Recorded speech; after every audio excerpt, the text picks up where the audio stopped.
उद्धव ठाकरे वाली शिवसेना के नंबर 2 नेता और राज्यसभा सांसद हैं संजय राउत। 102 दिन तक ईडी की कस्टडी में मुंबई की खतरनाक आर्थर जेल की रोटियां खाई हैं। जेल से निकले तो ठीक वैसे ही हीरो वाले पोज दिए जैसे जेल जाते समय दिए थे। समर्थकों ने पोस्टर लहरा दिए, टाइगर इज बैक।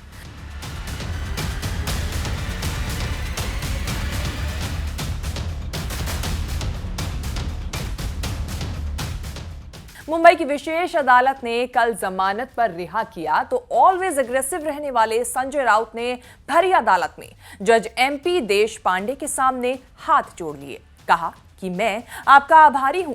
जवाब में जज एमजी देश पांडे ने कहा, इसमें आभारी होने के लिए कुछ भी नहीं है। हम योग्यता के आधार पर सब कुछ तय करते हैं। जब कोई योग्यता नहीं होती तो हम अपना निर्णय नहीं देते हैं। संजय राउत को जज देश पांडे का जवाब उनकी विनम्रता भी थी और देश की न्याय व्यवस्था की शक्ति भी कि मुकदमों पर अदालतों मेरिट पर फैसले लेती है, ना कि बायस्ड ओपिनियन पर।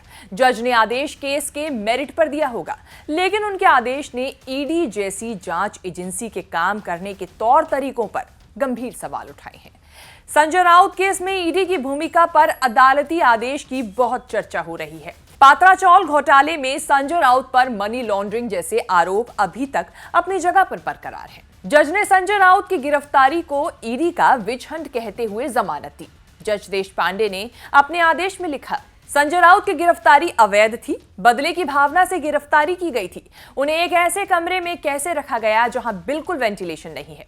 ईडी ने राकेश और सारंग वधावन जैसे मुख्य आरोपी को छोड़ दिया। मनी लॉन्ड्रिंग के नाम पर निर्दोष लोगों को नहीं घसीटा जा सकता। ईडी ने सिविल डिस्प्यूट को मनी लॉन्ड्रिंग का केस बना दिया। ईडी संजय राउत को पैसे मिलने का सबूत भी नहीं दे पाई। ईडी के सामने पेश होने के लिए संजय राउत का समय मांगना गिरफ्तारी का कारण नहीं हो सकता। गिरफ्तारी की असाधारण शक्तियों का इस्तेमाल बहुत लापरवाही से किया गया था। ईडी ने इतने सख्त कमेंट पर भी अपनी गलती और हार नहीं मानी। विशेष अदालत ने संजय राउत को जमानत दी तो स्टे लगाने के लिए ईडी फौरन बॉम्बे हाई कोर्ट गई, लेकिन हाई कोर्ट ने ईडी को मना कर दिया। गिरफ्तारी गलत है, ये न्यायालय का कहना है। जज साहब ने कहा है, न्यायालय का ऑब्जर्वेशन है और मैंने हमेशा हमारी न्याय व्यवस्था के ऊपर विश्वास रखा है और हमने कहा हमेशा कि न्याय व्यवस्था अगर मजबूत होगी तो इस देश की एकता को कोई खतरा नहीं है। विपक्ष लगातार आरोप लगा रहा है कि मोदी सरकार में ईडी, सीबीआई जैसी जांच एजेंसियों ने पॉलिटिकल टूल बनाकर बीजेपी के राजनीतिक विरोधियों को निपटाने के लिए खूब मेहनत की। संजय राउत उसी पॉलिटिक्स का शिकार बने।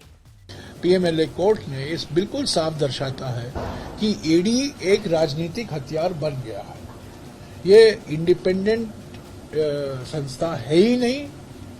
ये मोदी सरकार और अमित शाह के हाथों में एक राजनीतिक हथियार है, धमकी देने की हथियार है, भय पैदा करने की हथियार है और जो उनके आलोचक हैं, जो उनके खिलाफ है, उनको पटरी पर लाने के लिए ये एक तरीका, एक रास्ता है।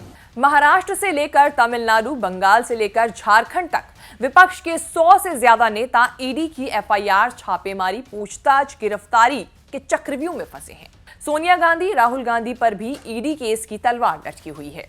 राहुल गांधी डंके की चोट पर कहते घूम रहे हैं कि वो ईडी शीडी से नहीं डरते हैं। वो तो सब है भैया, ईडी शीडी से कोई डरता नहीं है, बात समझ लो। वो तो सब है भैया, ईडी शीडी से कोई डरता नहीं है, बात समझ लो।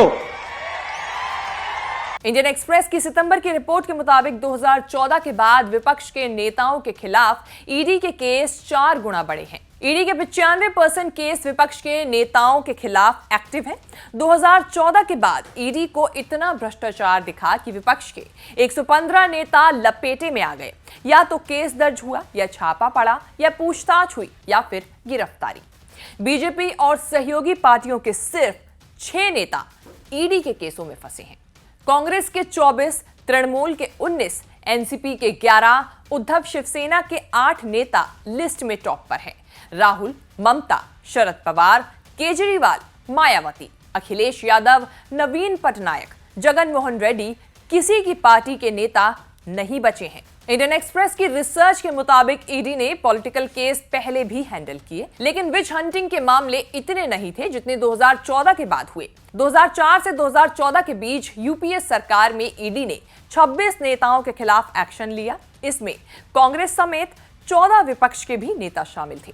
कांग्रेस के सुरेश कलमाड़ी, बीजेपी के येदियुरप्पा, तृणमूल के सुदीप बंदोपाध्याय, डीएमके के दयानिधि मारन, वाईएसआर के जगन मोहन रेड्डी के खिलाफ ईडी के केस चले। आरोप आम है कि जांच एजेंसियों की कार्रवाई राजनीतिक बदले की भावना से हो रही है।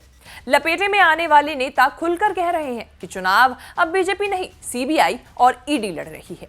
राजनीतिक गलियारों में अब जिस बड़ी गिरफ्तारी का इंतजार है वो है दिल्ली के डिप्टी सीएम मनीष सिसोदिया, जिनके पीछे सीबीआई और ईडी लगी है। अब देखने वाली बात यह होगी कि ईडी और सीबीआई के जाल में अब कौन सी पार्टी का कौन सा नेता फंसने वाला है। आपको हमारी ये रिपोर्ट कैसी लगी, फीडबैक जरूर शेयर करें। साथ ही साथ देश विदेश से जुड़ी तमाम बड़ी खबरों के साथ अपडेट रहने के लिए देखते रहिए न्यूज़ तक।